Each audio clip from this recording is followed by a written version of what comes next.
මේ දිනවල දේශපාලන කරලියේ ඇසෙන කතා ඉතාම රසවත් කීපයක් උපුටා ගන්නවා මව්බිමෙන් මෙහෙම කතා විශේෂාංගයෙන්. ප්‍රථමයෙන්ම අමාත්‍ය බන්දුල ගුණවර්ධන මහතාට යොමු වෙමු. පිස්සන් රජ වුණත් එකයි රජුන් පිස්සෝ වුණත් එකයි. කාගේ ගෑනු කාට ගියත් අපේ නමට ලැබෙයි ළමයි. ඉන්පසු අප උපුටා ගන්නේ ටෙල්වින් සිල්වා මහතාගේ ප්‍රකාශ. එළියට ආවේ නැත්තේ ෆයිල් වලට බයේද දන්නේ නැහැ. හොටු පෙරාගෙන ඇමතිවරු අඬන බවයි ටෙල්වින් සිල්වා මහතා කියන්නේ. ජ්‍යොතිෂවේදීන් දෙදෙනෙකුගේ අදහස් මව්බිමෙන් උපුටා ගන්නවා.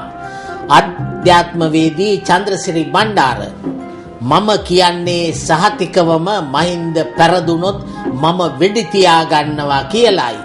ඔක්කොම වෙන්නේ මෛත්‍රීගේ හොඳට. 8 වෙනිදාට පස්සේ මෛත්‍රී පාලනයක් ස්ථීර බව එස්.ජේ. සමරකෝන් ජ්‍යොතිෂවේදියා කියනවා. චන්ද්‍රිකා කුමාරතුංග මහත්මියටත් සවන් දෙමු. මහින්ද වියරු වැටිලා හැමතැනම මට බනිනවා. මම හොරකම් කළේ නෑ, මිනී මැරුවේ නෑ, රට කෑවෙත් නෑ. ජනතාව අපට බලය දුන්නේ ඒකට නෙවෙයි.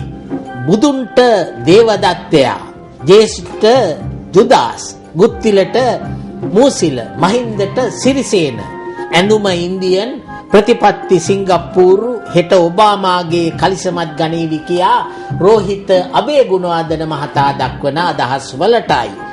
මුල් පිටුව හැමදාම උදෑසන 6:30ට